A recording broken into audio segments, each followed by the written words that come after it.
Shut up and sit down.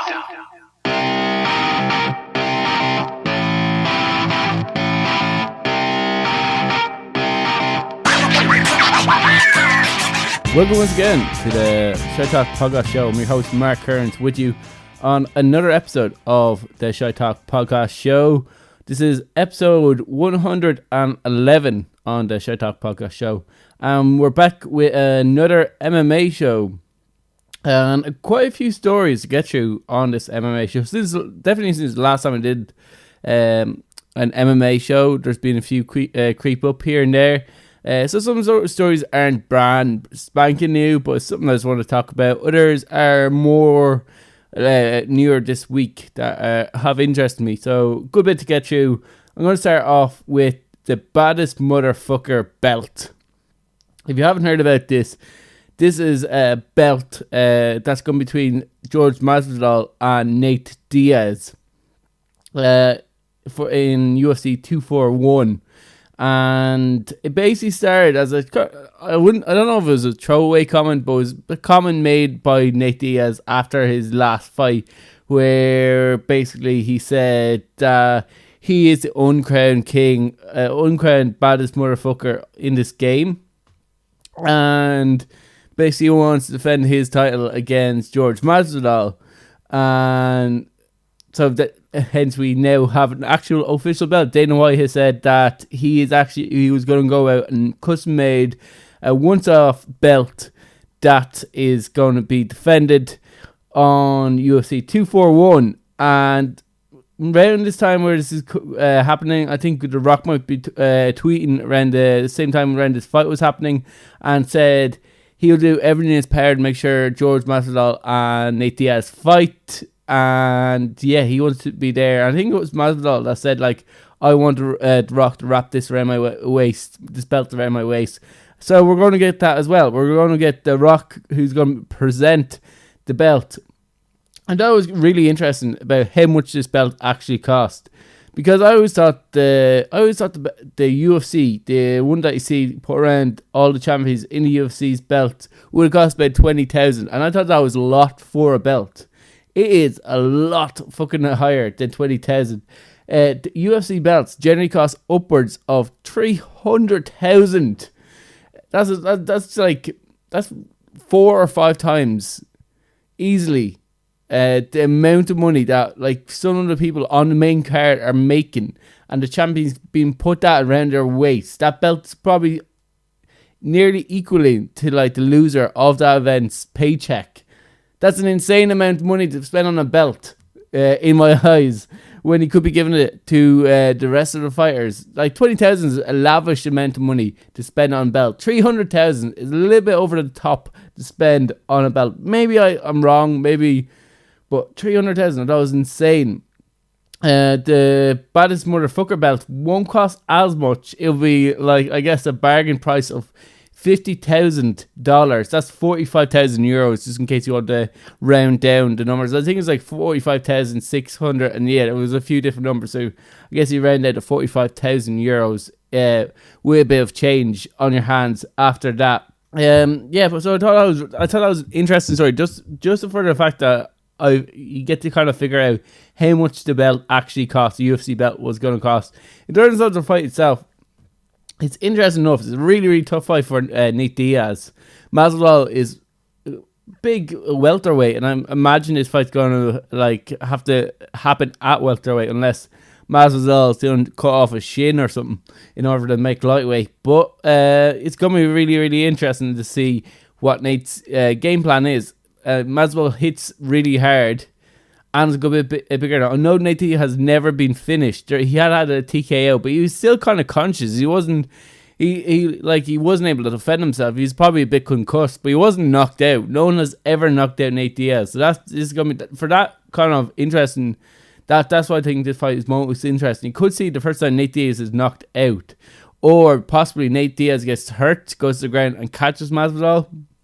Because Nate doesn't really have a whole lot of like knockout power. I'd be very, very surprised if Nate Diaz actually knocked out Masvidal. I think that the odds on that fight for Nate to knock out Masvidal would be pretty high. And I'm going to move on from the UFC and from the the Nate and Masvidal kind of baddest motherfucker belt, and move on to Nick Newell. Nick Newell, you might know of, the fighter with only one arm. He has a stump. He basically has half an arm. His left arm comes to about his elbow height and rests as a stump. I think he's been like that ever since he was a child. So he's kind of grown up about it. Amassed with that disability, amassed a 14-1 record. It was only really lost before he went into the UFC, being against Justin Gaethje, which, like, if you're going to lose to anyone, Justin Gaethje is no stump or slump. So, like, that fight itself, like, yeah, you wouldn't take anything away from him, but he did catch the eye of UFC President Dana White, and Dana White kind of stuck him into the Contender Series. And this when this was happening, it was announced that he's going to go into the UFC Contender Series. Nick Newell was already a name in the MMA community. Everyone kind of knew who he was. He fought over a World Series of Fighting. I think he held the lightweight title or the featherweight title around there. Like I said, it was a 14-1 record. Justin Gaethje was his only loss. It wasn't a huge loss when you consider what Justin Gaethje did when he went into the UFC. And instead of giving him a straight contract, the UFC put him on Contender Series. And this was kind of bone of contention with a lot of analysts of the sport, saying, like, he probably should have been left in with a record like that. And most fighters, when they came into the UFC, never had a record like that. Saying all sorts of stuff like that. Other people saying, what happens if the UFC puts him in there and he gets absolutely smoked? That's going to look really bad when you have this story. So I think Dana White and the UFC probably said, what we'll do is we'll put him on the Contender Series, we'll build him up, and at least then if he does lose, our ass is kind of clean from like we're not going to take too much of the blowback of sticking an amputee in a fight with a guy and looking really bad when the amputee gets beaten, especially if it was beaten badly. So that's why they put him in. I think what I would have said, they put him in the Contender Series instead of putting him in straight into a UFC contract and giving like a 4 or 3 fight contract. What happened anyway? Long story short is Newell lost his fight in the Contender Series, so he never got another shot to fight in the UFC, and his dreams of fighting for the world's largest MMA promotion was pretty much over. So I think it was last week on an interview, it was Nick Newell was basically being interviewed, asked him about what was life like ever since he joined Bellator, and he was basically saying that I think Scott Coker valued me. Newell was talking on MMA fighting. Aside from the fact that I bring eyes when I fight, I'm entertaining and I have an interesting story. I am a skilled, legitimate mixed martial arts. I am amongst the elite in the world of MMA, which really, like, you can't really argue. He is one of the top lightweight fighters. He definitely could make pretty much any list of the top 20 MMA fighters. Maybe not top 10 when you look at the UFC and Bellator rankings right now, but definitely given a few fights, let him test himself. And I do think most top 20 or even top 50 UFC lightweight champion, MMA rankings of lightweight fighters, Nick Newell will be in most of them. Top 50 might sound like quite bleak. The top 30 of the UFC one is full of killers, and same with Bellator. So, like, be under that top 50 list in the world of lightweight fighters, one of the most common weight divisions for fighters, isn't bad. Anyway, so yeah, but basically he was just saying he was just blowing off a bit of steam about not getting his proper shot at a UFC contract, being put into a main show, and maybe some people have bounced back after their initial loss in the UFC or given a second chance, and he thought with his record that he had, he probably deserved a shot in the main card instead of putting on the Contender Series. But anyway, I thought that was an interesting story, and yeah, I was disappointed when Nick Newell wasn't actually given a contract, because I've kind of always followed his career from afar, because when you first see like an amputee choke a guy out in an MMA match, and then you realise he's only, at that time he had never lost an MMA fight, was incredible. And then he was eventually, like, for the longest time, a lot of people were saying that he deserved a shot, even before the Contender Series, and then eventually got a shot at a form of the UFC in the Contender Series. Yeah, it was a little bit disappointing that it wasn't actually the UFC main card, but I guess it doesn't really matter, does it? You're still fighting in the company. Like, no, it doesn't have the same prestige. He probably did deserve a contract. Certainly, if he had 2 arms and that record, he might have got a contract before now. Before then, maybe was his arm holding him back. You have to feel sorry for the guy. So Daniel Cormier, Stipe Miocic. Apparently, the trilogy is, it's not set, but it's about to be set pretty soon. So Daniel Cormier wants a trilogy fight, and he wants it at UFC 245. That'll be on December 14th or 14th of December, as we say. And Stipe, yeah, basically this kind of trilogy is kind of come out of nowhere. Like, Daniel Cormier came up from lightweight as lightweight champion. A lot of people wondered what Daniel would do. Obviously, when he was a heavyweight before, he was ranked number 2. Cain Velasquez was champion, so that fight was never ever going to happen. But he always seemed like he could possibly be a heavyweight champion. Bet Stipe pretty quickly in quite a shocking factor. Knocked him out back in 2018, and I think it was like, I don't know how many months, but it was a short amount of time after Stipe had fought Francis Ngannou. And Francis Ngannou hits really hard. And during that fight, Stipe were walking through Francis' punches, but you never know what the damage actually did. And a lot of people were saying after the loss to Daniel, maybe it was a little bit early for like Stipe to get back in there after fighting such a monster in Francis Ngannou. Anyway, Stipe, after like months and months of campaigning that he deserved a rematch, then Brock Lesnar was meant to come in, and then Brock Lesnar said he wasn't fighting, and finally Stipe was given the title that, I think, a lot of people, rematch that a lot of people would have said he deserved, and he went back and won the title. And basically, here we are now. That's how we got to this point now. And yeah, I was kind of disappointed to hear that Daniel Cormier wasn't retiring. Like, after what Khabib said, hearing that his son after the fight said, does this mean that you were going to retire, or not retire, but spend more time at home? Like, he's 40 years old. He doesn't really need to be fighting. He's a great commentator. He's kind of set in that kind of role. He has does a UFC commentary quite regularly. He's had a bunch of like big profile paying fights.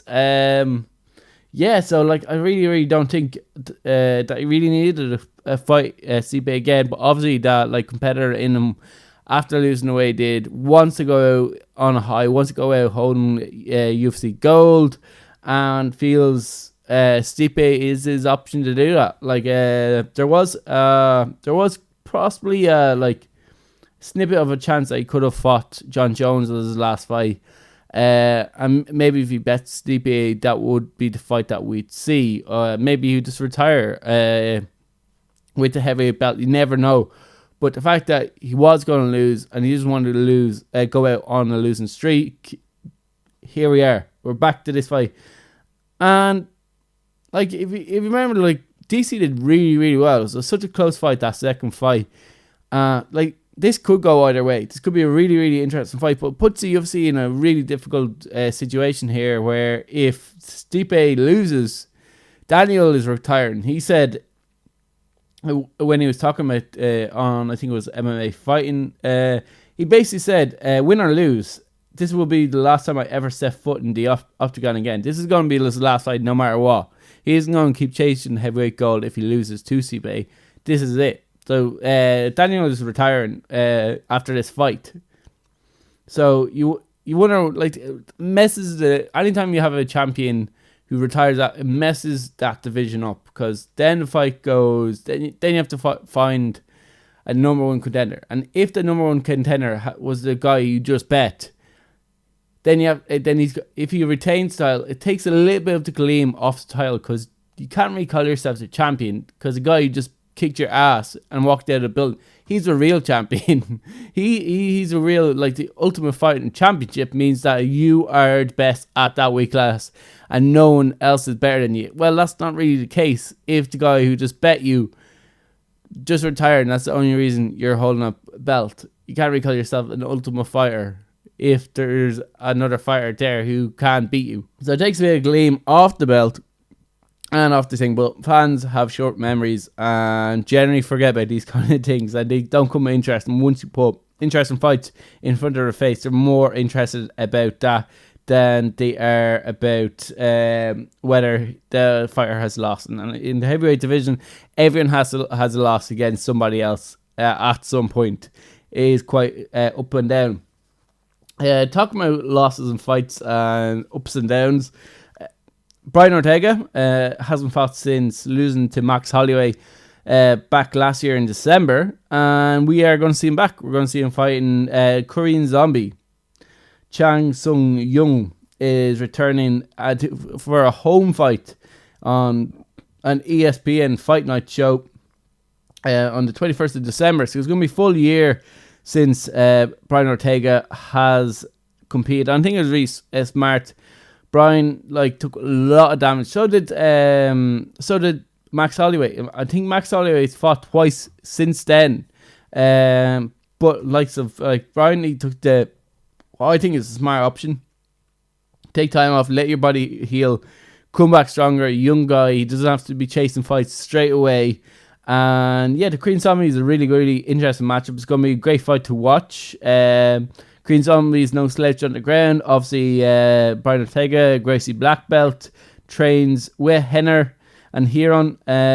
So that's going to be really interesting in terms of that. And both of them can strike as well.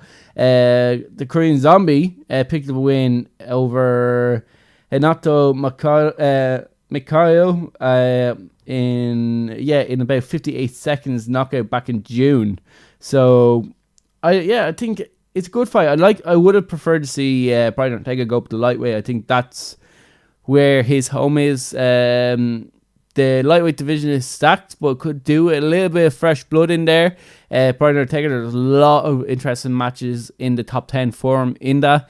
Even though it is kind of a small fish, big pond, instead of being a big fish, small pond, as he does in featherweight, there's in that top 10, there's some great matches for him there. He can work his way up. He could kind of beef up any kind of card that he's thrown into.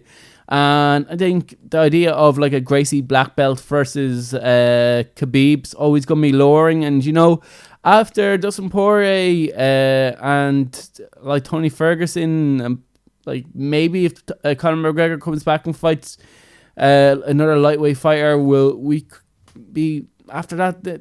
I think Khabib really doesn't have too many more opponents. And only says that he only wants to fight another 2 times, is it? And then I think he wants to get to 30-0, and then that's it for him. He's going to walk away from competing in mixed martial arts. Maybe I think that might be a bit of a problem for Brian Ortega, but Brian Ortega might be able to slide in there if it's a high profile fight. Justin Gaethje versus, just throwing it out there, Justin Gaethje versus Brian Ortega would be a great fight, and the winner takes on Khabib after Tony Ferguson. I think that makes all the sense in the world to me. But like I said, he's going with the Korean Zombie. He's staying after that featherweight gold. Another fight between him and Max wouldn't be the worst fight in the world to make. Very, very close fight. Could have went the other way. I think Brian could learn a lot from that last fight. Maybe able to counteract a lot of the offense that Max Holloway brought in that fight. Talking about featherweights, we could see Conor McGregor return to the UFC as a featherweight. Recently, in an interview, John Kavanagh was talking about saying he'd like to fight. Like to see Conor fight Frankie Edgar next. I kind of covered this in my last podcast, last MMA podcast, where I was talking about Conor mentioned Frankie as one of the many names he would like to come back to and face. Frankie was quite quickly to point out that he'd be definitely on for a fight against Conor McGregor. So both fighters would be up for it, and I kind of said it doesn't really make sense because Frankie is apparently or thinking about cutting to bantamweight. So if he does cut bantamweight, then he's not, even if he is offered a fight against Conor, he could be a depleted Frankie Edgar that we see as he was trying to make a cut, or if he had fought as a bantamweight and then by the time Conor comes in, he has to make himself back up to a featherweight. You're going to get a big, huge featherweight, a guy who's legitimately a lightweight, fighting Frankie Edgar, a depleted featherweight who had fought at bantamweight. Conor McGregor would never ever be able to fight at bantamweight. So just that the extra muscle mass that Conor would bring into that fight would be a huge advantage. And obviously you have Conor's a lot bigger than Frankie. He's also younger than Frankie. So on paper wouldn't be the greatest fight for Frankie Edgar to take on. However, I'm pretty sure John Kavanagh doesn't care about who was the perfect fight for Frankie Edgar, and would be more interested in what's the perfect fight for Conor McGregor. And in terms of if you were a coach for Conor McGregor, a depleted Frankie Edgar you would fancy. So that kind of makes sense. Maybe Frankie Edgar is going to actually stay as a lightweight, because it kind of appeared out on, I think, Aljamain Sterling's Instagram page when he was put posts saying that he won't be able to fight or pass the New York State Athletic Commission. Wouldn't clear him because he had to get surgery on his wrist. Apparently he had problems with ligaments in his wrist and had to get surgery on them, so he wouldn't be able to fight on UFC 244 against Frankie Edgar in November 2nd.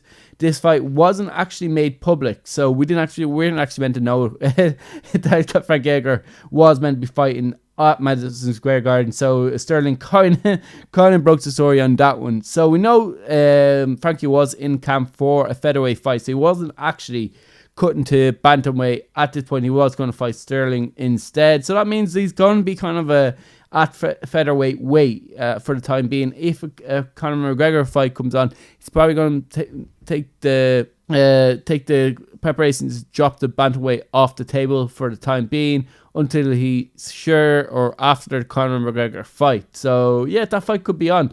In terms of when we could see it, John Kavanagh said he wants Conor to fight late in the year, maybe December. Dana White said he is in negotiations with the McGregor camp on getting him back into the octagon. Conor predicts that we'll see him sometime in 2020. So I'd say it's more going to be 2020 by the time. But the fact that Frankie Edgar is in camp and was preparing for a fight back in November, December comeback by McGregor wouldn't be the most craziest thing that we hear. Possibly even November if the UFC are looking to fill a vacancy at the Madison Square Garden. The only thing, Conor McGregor has been involved with a lot of kind of incidents back in Ireland involving pubs and stuff like this. So we don't know I don't know how hard it will be for Conor to get a visa to travel over the UFC. Maybe he afford a fight in the UFC.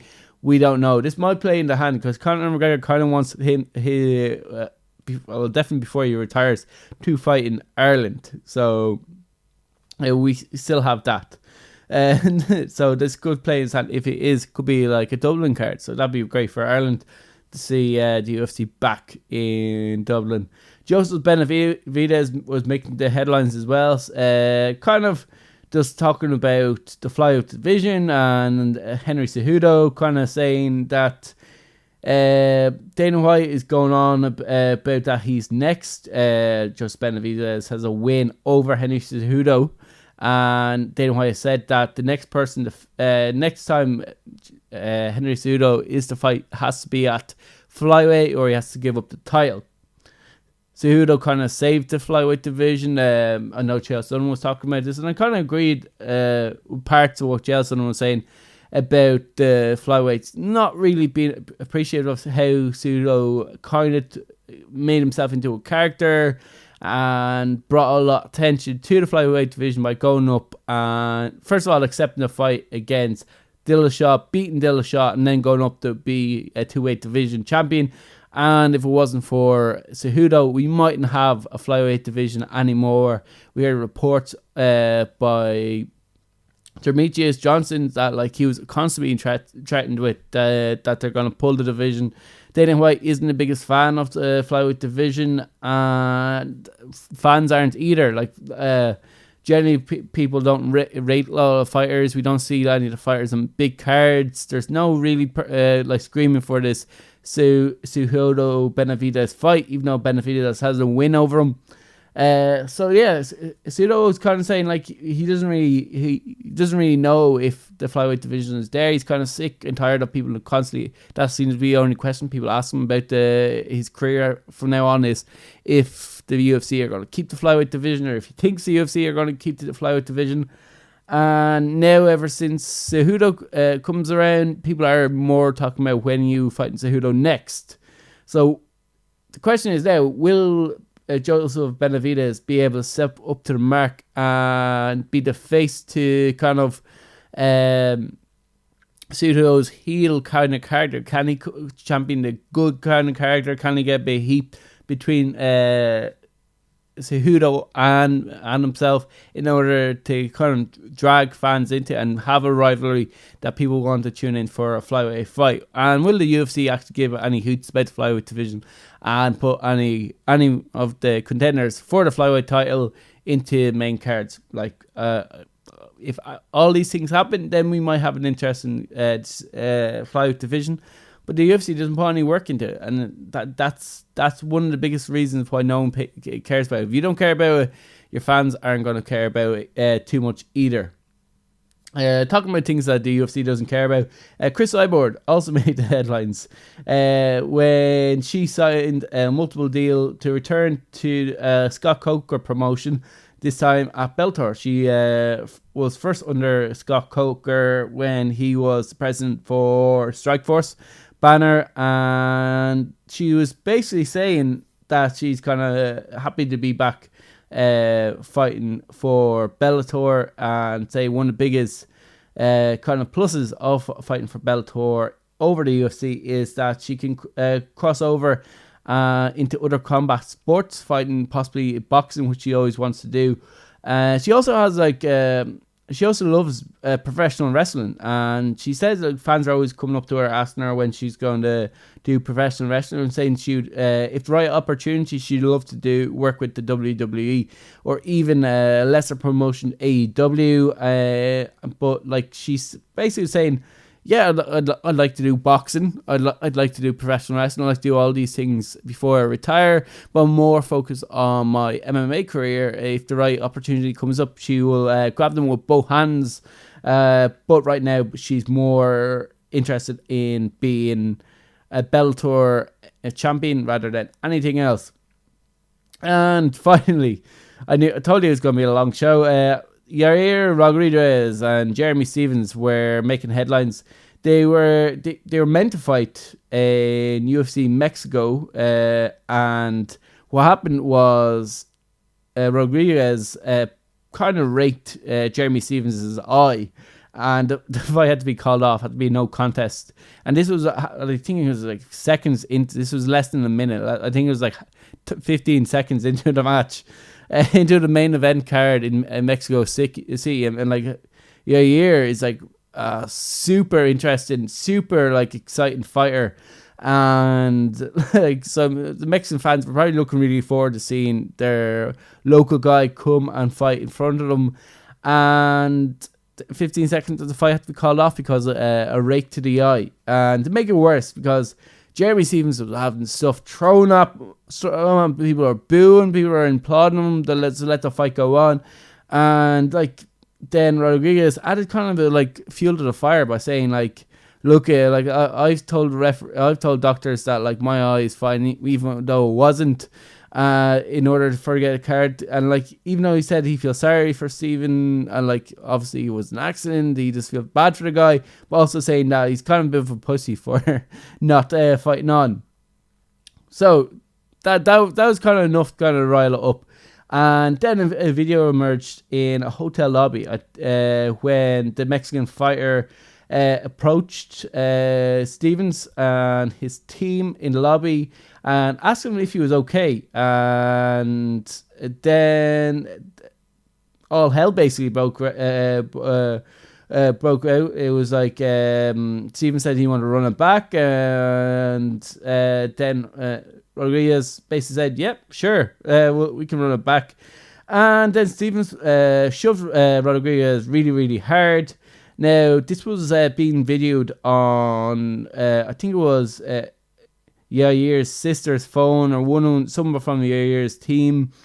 And the audio in it wasn't great. You only make out really a few little bits of what they were saying. But basically, after you could make on after the shove, or even before the shove happened, they're kind of throwing all sorts of slurs at each other, homophobic and whatnot at each other, and calling each other pussies, and basically just fighting words. I guess it'd be easiest thing to call it after that.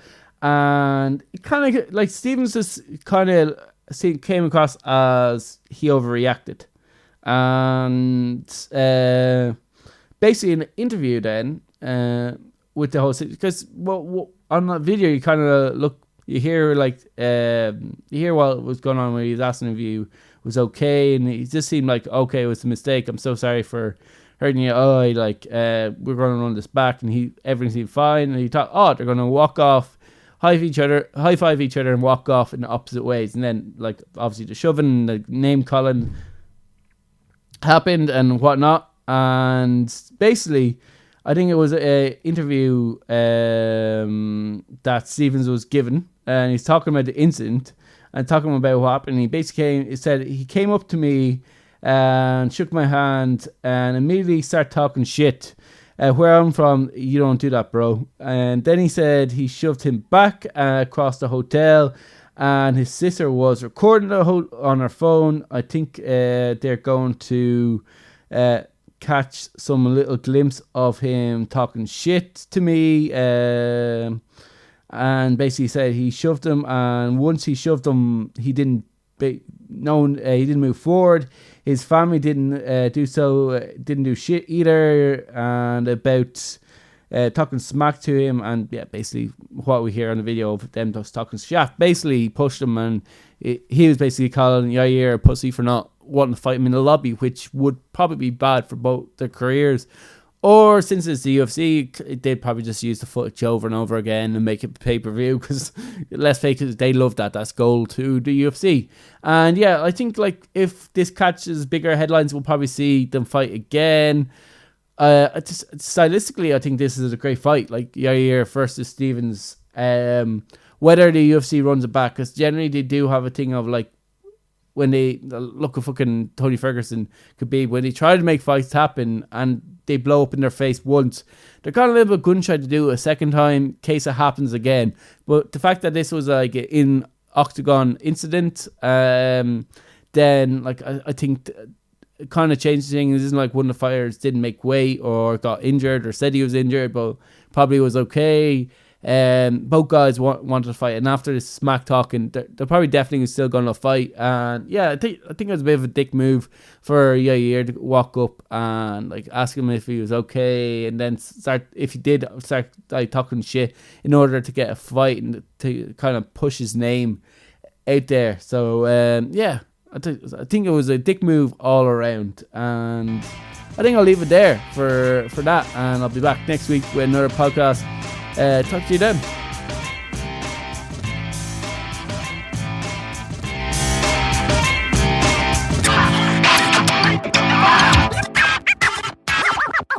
Shut up and sit down.